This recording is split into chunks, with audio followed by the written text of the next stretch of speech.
Hello everyone, I'm Yogarani, Assistant Professor, Department of English, KCS Kasinadar College of Arts and Science, Chennai. Today, the video is about the speech Ain't I a Woman by Sojourner Truth. The overview of today's learning is firstly, it is about Sojourner Truth, then the place where the speech was given and when it was delivered, the reason for Sojourner Truth's speech in the convention, different versions of the speech, about the phrase Ain't I a Woman, and then the detailed analysis of the speech, and finally, the relevance of the phrase in recent years. Sojourner Truth was an African American abolitionist, women's rights activist, author, and orator. Ain't I a Woman is a speech given by Sojourner Truth at the Women's Rights Convention in Akron, Ohio. The speech was delivered in the year 1851. The motto of the speech is to abolish slavery, which was practiced during that time. It is also to claim women's rights.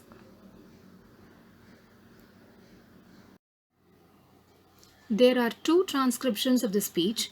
The first complete transcription was published on 21st June 1851 in the Anti-Slavery Bugle by Marius Robinson.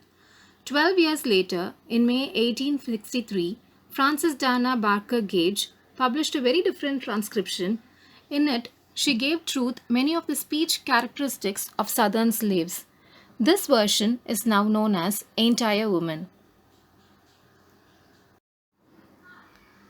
The phrase Ain't I a Woman is used 4 times during the speech to insist equal rights for African American women. Now, let us analyze and understand the speech in detail. Well, children, where there is so much racket, there must be something out of kilter. I think that twixt the Negroes of the South and the women of the North, all talking about rights, the white men will be in a fix pretty soon. But what's all this here talking about? Sojourner Truth begins her speech in an authoritative tone by addressing the gathered people as her children. She states that the women in the South and the North claim for their rights. She clearly tells that as the women are fighting for their rights, it becomes difficult for the white men to handle the situation. That man over there says that women need to be helped into carriages and lifted over ditches and to have the best place everywhere. Nobody ever helps me into carriages or over mud puddles or gives me any best place. And ain't I a woman? Here, Sojourner Truth points out a male minister who spoke at the convention before her. He had stated that women are weak and so they need help to get into carriages or a helping hand to come out of the ditch. They also need the best place wherever they go. Sojourner Truth says that she, being a woman, is also weak, but she's never helped into carriages or over mud puddles or given any best place. She indirectly says that she is strong enough to help herself. She questions, is she not a woman whom they are talking about by asking, Ain't I a woman? Note that she uses the phrase, Ain't I a woman, for the first time here. Look at me, look at my arm. I have ploughed and planted and gathered into barns, and no man could head me. And ain't I a woman? Now, she grabs the attention of the gathering by telling them to have a look at her. Having experienced the harsh treatment under slavery, she has ploughed the field, planted the crops, and even gathered the harvest into the barn, which is a storing place of grains, all by herself. No man helped her, considering her to be weak. She questions, Ain't I a woman? I could work as much and eat as much as a man when I could get it, and bear the lash as well. And ain't I a woman? Being a slave, she is forced to do all heavy and tiring work like men. Though she does the work of men, she is beaten and punished with the lash. She again questions, is she not the woman who is weak? I have borne 13 children and seen most all sold off to slavery. And when I cried out of my mother's grief, none but Jesus heard me. And ain't I a woman? Sojourner Truth points out that she had not only suffered physical pain, but she is also a victim of slavery. She says that she had 13 children, but they were all sold off to slavery.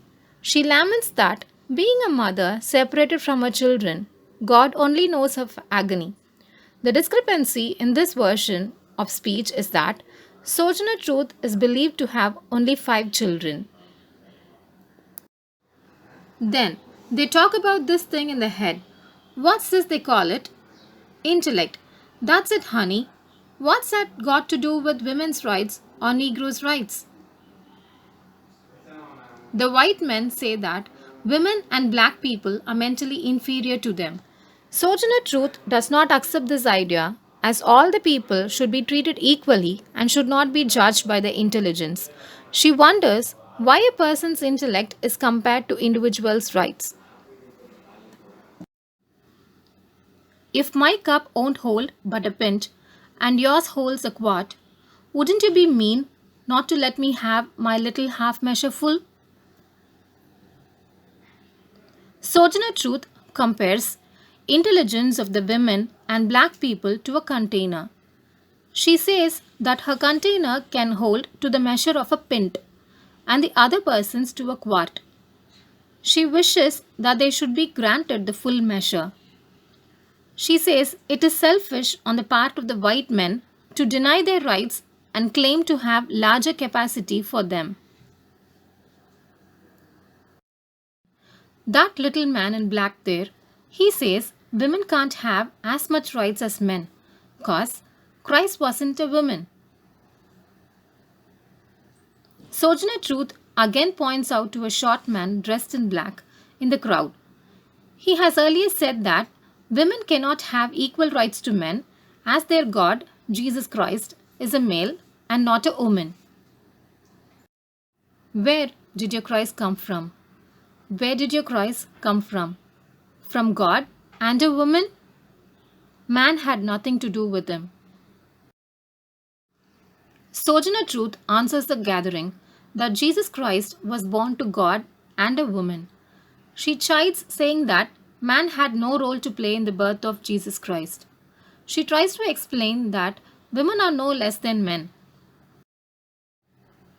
If the first woman God ever made was strong enough to turn the world upside down all alone, these women together ought to be able to turn it back and get it right side up again. And now they is asking to do it, the men better let them. A minister who spoke earlier said that the first woman, Eve, brought sin into the world. He argued that women are therefore responsible for the wrongdoing. Now, Sojourner Truth cleverly answers him that if one woman is so powerful to bring sin to the world, then all the women together will surely be able to make all things right. She says it is better for men to let the women have their own way. Obliged to you for hearing me, and now, old Sojourner ain't got nothing more to say. Sojourner Truth says that she is old and experienced. She has conveyed her thoughts and has nothing more to say. She thanks everyone for listening to her. In 2017, more than 1,500 people joined the Ain't I a Woman march in Sacramento. The march was to include more number of black women in the women's rights movement. Here are few references for further study. Thanks for listening. Thanks for your time. Thank you.